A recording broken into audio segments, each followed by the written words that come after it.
우리가 지난 주일에 성령에게 이끌리어 그리고 시험 받으러가 어떤 의미를 가지고 있는지 살펴봤습니다. 그리고 세 가지가 아니고 예수님이 시험을 받으시는 목적이 무엇인가까지 살펴봤습니다. 오늘은 마귀가 예수님을 세 차례 유혹하는 실제 장면을 이제 공부를 하려고 합니다. 3절에서 4절 말씀이 첫 번째 유혹을 다룬 내용이고요. 5절에서 7절 말씀이 두 번째 유혹을 다룬 내용입니다. 그리고 8절에서 10절 말씀이 세 번째 유혹을 다룬 말씀이고 11절은 이제 마귀의 유혹이 다 끝나고 나서 마귀는 떠나가고 주의 천사들이 예수님을 수종드는 장면을 기록한 것이 마지막 11절 말씀입니다. 첫 번째 유혹을 살펴보도록 하겠습니다. 3절, 4절 말씀입니다. 내용은 간단합니다. 마귀가 예수님에게 찾아와서 너 하나님의 아들이지? 그렇다면 이 돌들로 떡덩이를 만들어 봐. 아마도 떡덩이를 만들어서 먹어라는 말까지 했을 가능성도 있겠죠. 그러자 예수님께서 기록되었으되, 그러니까 기록된 하나님의 말씀을 강조해서 마귀의 유혹을 대응을 했어요. 사람이 떡으로만 살 것이 아니요 하나님의 입에서 나오는 모든 말씀으로 살 것이라고 하셨다. 이 첫 번째 마귀의 유혹에서 마귀가 예수님을 유혹하는 의도가 뭘까? 의도가 뭘까? 그게 이제 제일 중요하죠. 그런데 첫 번째 유혹에서는 마귀의 의도가 선명하게 드러나지를 않아요. 예수님이 배가 고픈 상태죠. 40일 동안을 금식을 하셨으니까 배가 고픈 상태예요. 그래서 마귀는 그 배가 고픈 상태를 이용해서 너가 하나님의 아들이거든 이 돌들로 떡을 만들어 봐. 그리고 먹어 라고 얘기를 했어요. 그래서 이 돌들로 떡을 만들어 그리고 굶주린 상태, 이거를 가지고 마귀가 예수님을 유혹을 시작했는데 그 의도는 사실 선명하게 드러나지 않아요. 그런데 예수님의 답변과 관련된 성경 구절이 그것을 선명하게 드러내 보여요. 마태복음 오늘 4절에서 인용한 신명기 8장 3절이죠. 신명기 8장 3절은 사람이 떡으로만 살 것이 아니요 하나님의 입에서 나오는 모든 말씀으로 살 것이니라 라고 했어요. 그러니까 간단하게 보면 예수님이 인용한 말씀과 마귀의 유혹을 이렇게 비교해서 생각을 하면 말씀으로 사는 법이 중요한 거죠. 그죠? 말씀으로 사는 법 배우기가 중요해요. 그러니까 마귀가 유혹한 의도는 말씀으로 살지 말라는 내용이겠죠. 근데 이제 우리가 예수님이 인용한 말씀만 보면 그게 선명하게 드러나지 않는데 신명기 8장 3절 자체를 한번 찾아보세요. 신명기 8장 3절 자체를 찾아보면 사람이 떡으로만 살 것이 아니요 하나님의 입에서 나오는 모든 말씀으로 살 것이니라. 이렇게 이제 예수님이 인용한 것으로 마태가 기록을 했어요. 그러나 신명기 8장 3절은 조금 달라요. 신명기 8장 3절 앞에는 세 가지 말씀으로 사는 법의 대상이 나와요. 첫째는 뭐죠?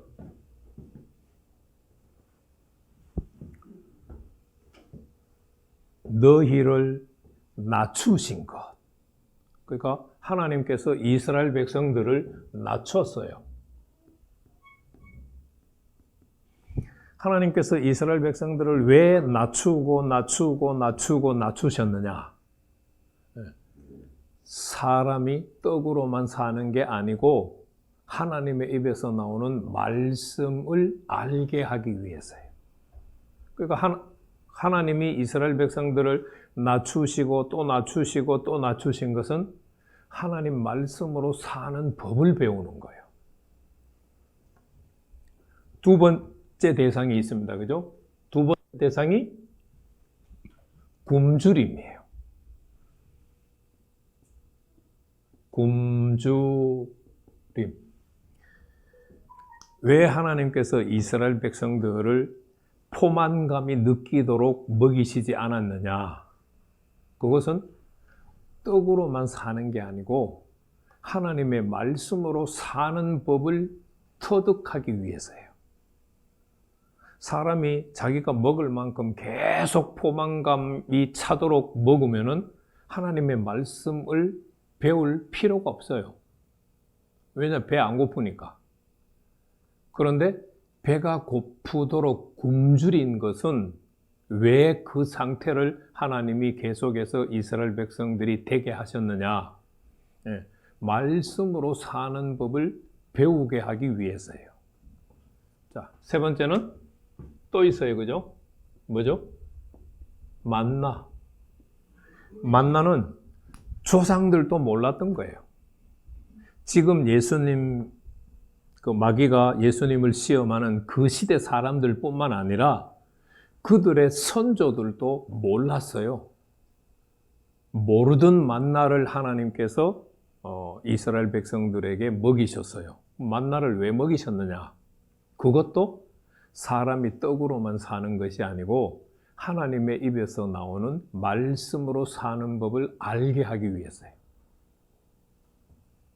그래서 지금 신명기 8장 3절 예수님은 하반절 말씀만 인용하셨는데 상반절 말씀을 보니까 하나님의 말씀을 배워야 되는 세 가지 영역이 나와요. 그것이 첫째가 낮추신 것, 둘째가 굶주린 상태, 셋째가 만나로 먹이신 것이 나와요. 그런데 오늘 마귀가 예수님을 유혹하는 것은 이 세 가지 중에 어디에 해당합니까? 굶주림에 해당해요. 굶주림. 그래서 낮추심도 아니고 만나도 아니고 굶주린 상태예요. 40일 동안 금식을 하셨으니까 굶주리는 것은 당연하죠. 그래서 그 굶주린 상태에서 마귀가 예수님에게 유혹을 했어요. 그러니까 뭐 하라는 얘기예요? 하나님 말씀 배우지 마. 너가 가지고 있는 능력으로 너의 상태, 너의 문제를 지금 바로 해결해. 그 얘기예요. 예수님은 돌로 떡을 만들 수 있는 능력이 있어요. 마귀는 그냥 너가 너의 처한 문제를 해결해. 뭐 그걸 통해서 하나님의 말씀을 배우려고 해. 하나님의 말씀 배우지 마. 너가 스스로 문제를 해결해. 지금 그 유혹이에요.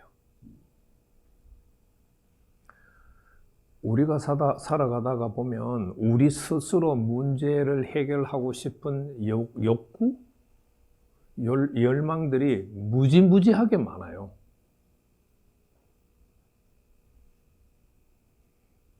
저도 저녁에 이제 하루를 정리하면서 하나님을 떠나서 생각했던 것, 하나님을 떠나서 마음먹었던 것들, 하나님을 떠나서 행동했던 것들 이렇게 돌이켜보면 깜짝깜짝 놀라요. 제가 스스로 생각을 하고 스스로 결정을 하려고 하는 것들이 너무너무 많아요. 저는 의식이라도 있잖아요. 이게 하나님의 뜻일까? 하나님이 이렇게 인도하시는 걸까? 하나님이 바라시는 것이 이걸까? 거의 하루 종일 그 생각을 하면서 성경을 연구하고 또 기도도 하고 그러거든요. 그런데도 불구하고 하루를 돌이켜보면 하나님과 하나님의 말씀을 떠나서 저 혼자서 생각하는 것이 많아요.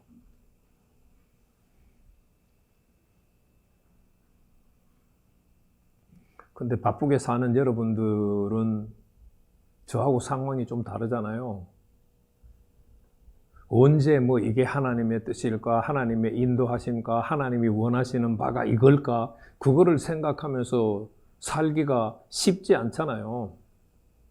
어떻게 보면은 환경에 떠밀려서 시간에 떠밀려서 막 살아가는데, 그러니까 지금 마귀가 예수님을 유혹하는 것이 바로 그거예요. 너 지금 굶주리잖아. 굶주리는데 너 굶주린 것을 해결할 수 있는 능력 가지고 있잖아. 그러니까 하나님의 말씀 배우지 말고 너 자신이 너 스스로 그 말씀을 해결해. 마귀의 그 유혹이에요. 그런데 예수님은 아니야. 하나님께서 말씀에 기록을 하셔서 사람은 떡으로만 살면 너의 유혹대로 내가 내 맘대로 하면 돼. 그런데 하나님은 떡으로만 사는 게 아니고 그 굶주린 상태에서 하나님의 말씀을 배우기를 원하셔서, 그러면 이것은 이제 굶주린 상태만 해당해요. 그죠? 그런데 조금 더 확장하면 우리가 맞이하고 있는 모든 문제의 상황 속에서 하나님이 우리에게 바라시는 것은 뭘까요? 네, 하나님의 말씀을 배우기를 원해요.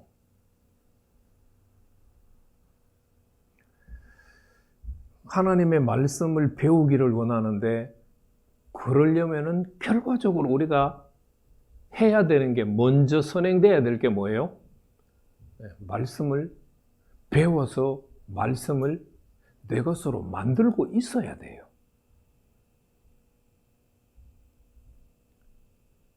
그럼 그러지 못하다면 어떻게 해야 될까요? 내가 처해 있는 상황이 하나님의 말씀 무엇과 관련이 되어 있을까를 생각을 해봐야 되겠죠. 그리고 찾아야 되겠죠. 저희 교회 표를 정하고, 그 다음에 표 말고 2022년 성도들의 실제 생활과 관련된 실천 내용하고 관계되는 말씀 하나 선택해줘. 아빠, 담임 전도사가 문자로 보냈어요. 그래서 우리 기도 제목 보면, 교회 기도 제목 보면 전도도 있고 열매 맺는 것도 있고 정착하지 못해서 손해본 것 해결하는 문제도 있고, 그 다음에 밝은 빛이 교회에 비춰지는 것도 있고 그래요. 그래서 어디에 초점을 맞출까 고민을 하다가 아픈 사람들이 그동안 한 2년 동안 기도 안 하고, 기도할 때도 물론 좀 아픈 것도 있었지만 아픈 사람들도 많고 해서 제가 묵상하고 있다가 연성마 때 공부한 내용이 생각이 났어요. 예레미야서를 나중에 여러분들이 한번 보게 되면 예레미야 24장부터 시작해서 48장까지는요 시드기야와 여호야김 이야기가 계속 반복이 돼요. 그러다가 중간에 시드기야와 예레미야 이야기가 전혀 안 나오는 본문이 두 파트가 있어요. 25장, 26장, 30장, 31장. 이 30장, 31장이 뭐에 대한 메시지냐면은 예루살렘 회복에 대한 메시지예요. 그래서 저 앞에 붙여져 있는 성경 구절 예레미야 30장 17절 하반절이 바로 그래서 나온 거예요. 저라고 해가지고 상황과 금방 말씀을 연결시킨다 그러지 못해요. 생각해보고 또 생각해보고, 우리가 처해 있는 상황들이 있는데 그 상황들을 통해서 하나님이 원하시는 바는 말씀으로 사는 법을 배우는 거예요. 그래서 예수님이 오병이어를 행하셨고 칠병이어를 행하셨어요. 예수님은 굶주린 상황을 해결할 수 있는 능력을 가지고 있어요. 그 능력을 가지고 있지만 자신을 위해서 그 능력을 사용을 안 했어요. 그 능력은 그냥 절제시켜 놓고 하나님의 말씀으로 사는 법을 배우기로, 하나님이 기록한 말씀을 따르기로 결정을 했어요. 그래서 첫 번째 마귀의 유혹을 물리치고 승리를 하신 거예요. 우리가 내가 해결할 수 있지만 그것이 하나님의 말씀을 배우는 것인가 아닌가를 다시 한번 생각을 해봐야 돼요. 보통 우리는 교회 다니면서 신학자들이나 목사님들이 너가 할 수 있는 일은 너가 해, 이렇게 많이 배웠어요. 저도 또 그렇게 많이 가르쳤고. 그런데 내가 할 수 있더라도 하나님의 말씀을 배우는 법을 따를 수 있다면 하나님의 말씀의 법을 따라야 돼요. 하나님의 말씀 배우기를 힘써야 돼요. 내가 처해 있는 상황을 통해서. 그럴 때 우리가 마귀가 첫 번째 예수님을 유혹한 유혹에 대처하는 것처럼 우리도 그 상황에서 하나님의 말씀 배우기로 대처하는 삶을 살 수 있겠죠. 그랬을 때 우리가 하나님을 따라가게 되고 하나님의 뜻을, 하나님의 계획을 이루게 되는 역사들이 일어나게 되겠죠.